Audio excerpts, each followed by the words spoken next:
தீமின்னல் இது ஒரு சின்ன வார்த்தை கிடையாது. இது ரொம்பவே உணர்வு பூர்வமான ஒரு வார்த்தையாக தான் நான் பார்ப்பேன். ஒவ்வொரு தடவையும் நான் பசங்க கிட்ட சொல்கிறப்ப, நீங்கள் தீமின்னலில் ஜாயின் பண்ணுறதுங்கிறது ஒரு ஆன்லைன் டியூஷன் அல்லது ஒரு ஆன்லைன் கோர்ஸ் அந்த மாதிரி கிடைக்காது. அந்த மாதிரி ஒரு விஷயமே இது இல்லை. அதையும் தாண்டி அதுக்கும் மேலே அந்த மாதிரி தான் இந்த தீமின்னலை நான் பற்றி பேசுவேன். பிகாஸ் நிறைய விஷயங்கள் தெரிஞ்சுக்க முடியும், நிறைய விஷயங்களை புரிஞ்சு படிக்க முடியும். இது குதிரைக்கு கடிவாளம் கட்டின மாதிரி, நீ இப்படிதான் போகணும், டிஸ்ட்ராக்ட் ஆகக்கூடாது. ஈவன் இந்த சாட் கூட நார்மலாக நம்ம யூடியூப்ல சாட் பண்றப்ப நிறைய பேரோட சாட்டை ஆட்டோமேட்டிக்காக நம்ம கண்ணு தேடி போய் படிச்சுட்டே இருக்கும். ஸோ கிளாஸை லிசன் பண்ண முடியும். ஆனால் தீமின்னல்ல அப்படி கிடையாது. நம்மளோட கிளாஸ் லிசன் பண்ற கெப்பாசிட்டி அதிகமாக போகுது. ஏன்னா அங்கே நிறைய ஃபீச்சர்ஸ் இருக்கு. யூடியூப்ல இல்லாத நிறைய ஸ்பெஷல் ஃபீச்சர்ஸ் நம்மளோட தீமின்னல் இருக்கு. அப்போ அதில் ஜாயின் பண்ணுறதுல தப்பே கிடையாதுல்ல. ஏன்னா நம்ம லைஃப்ல அடுத்த கட்டத்துக்கு போறதுக்கு ஒரு சிறந்த முடிவா ஒரு விஷயம் இருக்கப்ப அதை பண்றதுல தப்பு இல்லை. ஒரு கைடு வாங்குறோம், அது ஒரு டெஸ்ட் பேக் வாங்குறோம், இப்படிலாம் இருக்கப்ப இந்த மாதிரி ஒரு கோர்ஸ் கண்டிப்பா ஹெல்ப்ஃபுல்லா இருக்கு. பசங்களை இந்த கோர்ஸ்க்கு நீங்க பே பண்ண வேண்டியது பாத்தீங்கன்னா ஜஸ்ட் 3000 இல்லை 3000க்கு ₹1 கம்மியாக தான் 2 வருஷத்துக்கு. நீங்களே தான் 10th ஸ்டாண்டர்ட்ல கோர்ஸ் வாங்கியிருப்பீங்க. ஒரு வருஷத்துக்கு எவ்வளோ ஃபீஸ் பே பண்ணீங்க? ₹2000. ஆனால் இப்போ 2 வருஷத்துக்கே நீங்கள் ₹3000க்கும் ₹1 கம்மியாக தான் பே பண்ண போறீங்க. So which is a very good opportunity specially for you. உங்களுக்காக மட்டுமே. இப்போ இங்கே தெரியல, நாங்கள் எல்லா டீச்சர்ஸும் வேதாந்து கிட்ட போராடி கஷ்டப்பட்டு இது பசங்களுக்கு வேணும், நீங்கள் 2 வருஷத்துக்கு ஃபீஸ் திருப்பி அதை 4000 அல்லது 5000 கொடுக்க வேண்டாம் அப்படின்னு சொல்லியிருக்கோம். ஸோ அப்போ இதை யூஸ் பண்ணிக்கணும். நான் நிறைய தடவை சொல்லியிருக்கேன், லைஃப்பில் ஆப்பர்ச்சுனிட்டி மட்டும் ஒரு தடவை போயிடுச்சுன்னா திரும்ப கிடைக்காது. டைம் கூட ஏதோ மேனேஜ் பண்ணி வாங்கிடலாம். என்னை பொறுத்த வரைக்கும் opportunity is always the best thing. So ஆப்பர்ச்சுனிட்டியாக விட்டுறாதீங்க, அப்புறம் வருத்தப்பட்ட பிரயோஜனம் இல்லை. இப்போவே தீமின்னலில் ஜாயின் பண்ணுங்க. இட் இஸ் அ எமோஷன், அது ஒரு உணர்வுபூர்வமான ஒரு விஷயம். ஸோ ஜாயின் பண்ணுங்க. உங்கள் லைஃப்பில் பயங்கரமான சக்ஸஸை நீங்கள் அச்சீவ் பண்ணுறதுக்கு நான் கேரண்டி.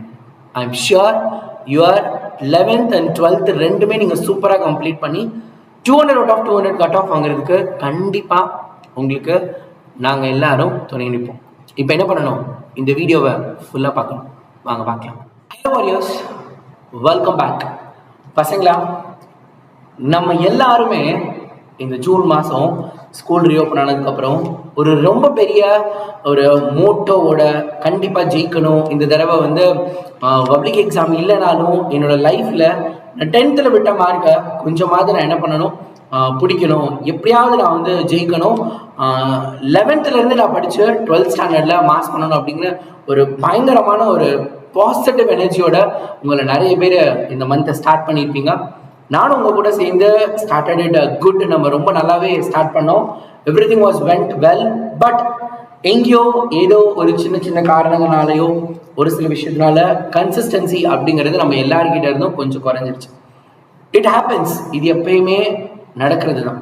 யூஸ்வலாக மோட்டிவேஷனை விட கன்சிஸ்டன்சி தான் ரொம்ப முக்கியம். மோட்டிவேஷன் பார்த்தீங்கன்னா, இன்னைக்கு நான் பேசுகிறேன்னு வச்சுக்கோங்களேன், ஒரு சின்ன ஒரு ஸ்டோரிலாம் சொல்கிறேன் அப்படின்னா பயங்கரமாக கூஸ் பம்ப்ஸ்லாம் வரும். கரெக்டாக 2 நாள் இருக்கும், 3வது நாளுக்கு அப்புறம் இருக்காது. அந்த 4வது நாள் நம்ம போயிட்டோம்னு வச்சுக்கோங்களேன், அதுக்கப்புறம் கன்சிஸ்டன்சியாக போயிட்டு இருக்கும். ஸோ ஃபர்ஸ்ட் என்ன அப்படின்னா, இந்த 7 8 மனுஷ வாழ்வை பிரிச்சுக்கோன்னு சொல்கிற மாதிரி இந்த 7 is also very important. First 7 days task நம்ம கம்ப்ளீட் பண்ண போகிறோம். அடுத்து நான் 14 days மாற்ற போகிறேன். அதுக்கப்புறம் 21 days. இந்த மாதிரி நம்ம செக்மெண்ட்டாக போக போகிறோம். ஸோ அதில் இந்த முதல் 7 நாட்கள் இது ரொம்ப முக்கியமான ஒரு 7 நாட்கள். ஸோ பசங்களா, உங்களோட லைஃப்பில் 12th ஸ்டாண்டர்டில் நான் புரிஞ்சு படித்து எங்கேருந்து எப்படி கொஸ்டின் கேட்டாலும் நான் ஆன்சர் பண்ணணும்னு நீங்கள் நினச்சிங்கன்னா இந்த 11th ஸ்டாண்டர்ட் ரொம்ப முக்கியம். குறிப்பாக இந்த 7 நாளில் தான் நான் ரொம்ப முக்கியமான ஆர்கானிக் டீச் பண்ண போகிறேன். ஸோ அப்போ நீங்கள் என்ன பண்ணணும், ஆர்கானிக் வேணும் அப்படின்னு நினச்சிங்கன்னா கண்டிப்பாக மாசாக பெர்ஃபார்ம் பண்ணணும்ல. ஸோ முன்னாடி தெரியுது பார்த்தீங்கன்னா, இதுதான் என்ன அப்படின்னா நம்மளோட 7 daysக்கான சேலஞ்ச். ஸோ இதில் Day 1 ஆல்ரெடி 24ஆம் தேதி பார்த்தீங்க அப்படின்னா முடிஞ்சிருச்சு. அடுத்து Day 2 நான் வெளியவே வந்துடுறேன்.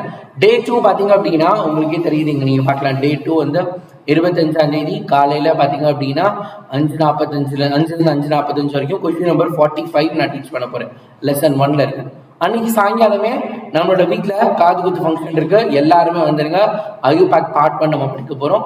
அடுத்த Day 3 IUPAC part 2, IUPAC part 3, IUPAC part 4 வரைக்கும் போக போகுது. சண்டே காலையில் ஏர்லி மார்னிங்கில் நம்ம என்ன பண்ண போகிறோம், இந்த சாப்டரோட கம்ப்ளீட் புக் பேக் ஃபுல்லாக, ரைட்டா, புக் பேக் ஃபுல்லாக கம்ப்ளீட்டாக படிக்க போகிறோம். அதுக்கப்புறம் டே 6க்குரியது, டே 7க்குரியது. ஸோ இது எல்லாருமே நீங்கள் ஒரு ஸ்க்ரீன்ஷாட் இப்போவே எடுங்க டக்குன்னு. ஸோ டக்குன்னு ஸ்க்ரீன்ஷாட் எடுத்துட்டீங்களா? I hope you all have taken the screenshot. So screenshot எடுத்திருப்பீங்க நான் நம்புகிறேன். ஸோ பசங்களா, இந்த 7 டே சேலஞ்சுக்கு நீங்கள் ரெடியாக இருக்கீங்க. கண்டிப்பாக நான் என்னால் முடியும் கேப்டன், நான் கண்டிப்பாக செய்வேன், நான் ஜெயிக்கிறோன்ற வெறியோட இருக்கேன் அப்படிங்கிறவங்க மட்டும் கமெண்ட் பாக்ஸில் ஐ எம் இன் அப்படின்னு கமெண்ட் பண்ணுங்க. சரியா?